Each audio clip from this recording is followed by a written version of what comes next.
안녕하세요. 오늘은 정말 특별한 세계로 여러분을 초대할까 하는데요. 우리 눈으로는 절대 볼 수 없는 아주 작은 세상, 그 속을 원자 단위까지 들여다보게 해주는 놀라운 기술, 바로 주사전자 현미경에 대한 이야기입니다. 자, 준비되셨으면 바로 시작해볼까요? 지금 보시는 이 화면, 이게 뭘로 보이세요? 무슨 거대한 조각상 같죠? 사실 이건요, 18세기 일본도의 아주 작은 손잡이에 새겨진 전사의 얼굴이에요. 정말 믿기지 않을 정도로 정교하죠. 대체 어떻게 이런 디테일을 잡아냈을까요? 이게 바로 주사전자 현미경, 우리가 줄여서 SM이라고 부르는 장비로 찍은 겁니다. 바로 이게 오늘 우리가 풀어볼 핵심 질문이에요. 어떻게 우리는 이렇게 작은 세상을 그냥 보는 걸 넘어서 그게 뭘로 만들어졌는지, 그러니까 그 구성 성분까지 정확히 알 수 있는 걸까요? SEM은 이 두 가지를 동시에 해내는 정말 엄청난 능력을 가졌거든요. 그 비밀, 지금부터 한번 파헤쳐보죠. 자, 그럼 SM이 어떻게 작동하는지 그 속으로 한번 들어가 볼까요? 재밌는 건 일반 현미경이랑은 완전히 다르다는 거예요. 보통 현미경은 빛을 쓰잖아요. 근데 SM은 빛을 아예 안 씁니다. 대신 여기 제목처럼 아주 가느다란 전자빔으로 말 그대로 그림을 그려내는 방식이에요. 과정은 생각보다 간단해요. 먼저 전자총에서 전자를 빵 쏘는 거죠. 이 전자빔이 우리가 보고 싶은 시료 표면 위를 TV 화면 그리듯이 아주 촘촘하게 훑고 지나가는 거예요. 그럼 전자가 표면에 탁 부딪히면서 여러 종류의 신호들이 막 튀어나오는데 마지막으로 감지기가 이 신호들을 하나하나 착착 모아서 픽셀 단위로 조합하면 짜잔! 우리가 보는 이 놀라운 이미지가 완성되는 겁니다. 여기서부터가 진짜 흥미로운 부분이에요. 어떤 신호를 잡느냐에 따라 우리가 보는 게 완전히 달라지거든요. 왼쪽에 2차 전자는요, 시료 표면에서 튕겨나온 아주 약한 전자들인데, 표면의 굴곡, 그러니까 올록볼록한 지형 정보를 기가 막히게 보여줘요. 그래서 이미지가 엄청 입체적으로 보이죠. 반면에 오른쪽, 후방산란 전자는 좀 달라요. 이건 전자빔의 전자가 무거운 원자에 맞고 튕겨나온 건데요. 원자가 무거울수록 더 밝게 보여요. 그러니까 이걸 보면 이 부분은 뭔가 다른 무거운 걸로 되어 있구나 하고 성분을 짐작할 수 있게 되는 거죠. 대단하죠. 모양이랑 성분을 같이 보는 셈이니까요. 근데 성분을 짐작하는 것만으로는 좀 부족하잖아요. 과학은 확실한 증거가 필요하니까요.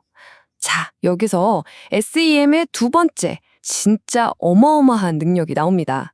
바로 X선 분석이죠. 원리가 뭐냐면요.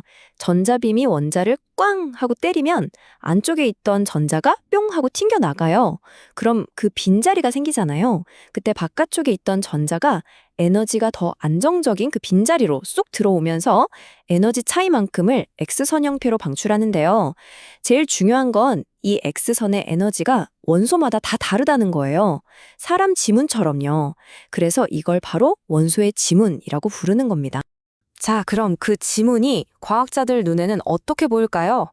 바로 이 그래프처럼 보입니다. 이건 황화연이라는 물질을 분석한 건데요.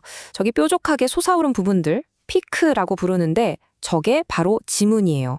컴퓨터는 이 에너지 위치의 피크는 아연이네, 저쪽 피크는 황이네 하고 정확하게 알려주는 거죠. 더 이상 추측이 아니에요. 완전한 팩트 체크가 되는 겁니다. 자, 이론은 이쯤 하고 이제 실제 사례를 한번 볼까요? 이미지도 찍고 성분도 분석하는 이 두 능력이 합쳐지면 얼마나 대단한 일이 벌어지는지 구스레이크 운석 이야기로 직접 보여드릴게요. 먼저 이건 우리가 보통 쓰는 광학현미경으로 본 운석이에요. 철운석에서만 보이는 비트만 스테텐이라는 특이한 무늬가 보이네요. 그냥 보기에는 전체적으로 비슷해 보이네요. 그쵸? 자, 그런데요. 똑같은 부분을 SEM으로 보면 어떻게 될까요? 바로 이렇게 보입니다. 와, 완전히 다른 그림이 됐죠? 회색이 밝은 부분도 있고 어두운 부분도 있잖아요? 아까 후방산란 전자 얘기했던 거 기억나세요? 밝을수록 무거운 원소라고 했죠? 이건 그냥 눈으로 볼 땐 절대 알 수 없었던 뭔가 다른 물질이 섞여 있다는 아주 강력한 신호인 거예요. 그럼 이 다른 물질이 대체 뭘까요? 드디어 원소 지문을 쓸 차례입니다. 이걸 보세요. 과학자들이 아예 원소별로 지도를 만든 거예요. 왼쪽은 철이 어디에 있는지, 오른쪽은 니켈이 어디에 있는지를 보여주는 지도죠. 이제 모든 게 명확해졌네요. 어두운 부분은 철이 많았고 아까 밝게 보였던 부분은 니켈이 풍부했던 거군요. 자, 어떠셨나요? 이제 SM이 왜 그렇게 대단한 장비인지 감이 오시죠? 이 현미경이 가진 이중 능력에 대해 마지막으로 딱 정리해 드릴게요. 핵심은 이거예요. SEM은 첫째, 미세한 구조를 보게 해주고, 둘째, X선 지문으로 성분을 알게 해줍니다. 그러니까 단순히 현미경이 아니라 초고 해상도 카메라와 정밀 화학 분석 장비가 하나로 합쳐진, 뭐랄까, 과학계의 멀티툴 같은 거죠. 덕분에 우리는 눈에 보이지 않는 세상이 어떻게 생겼는지, 또 무엇으로 어떻게 이루어져 있는지 그 완전한 스토리를 읽어낼 수 있게 된 겁니다. 이 기술 덕분에 고대 유물부터 저 멀리 우주에서 온 운석, 심지어 지금 여러분 손에 있는 스마트폰 부품까지 그 안에 숨겨진 이야기를 전부 읽을 수 있게 됐어요. 생각해보면 참 신기하지 않나요? 어쩌면 우리 주변에 아주 평범해 보이는 물건들 속에도 아직 우리가 발견하지 못한 놀라운 이야기들이 우리에게 들려주기를 간절히 기다리고 있을지도 모릅니다.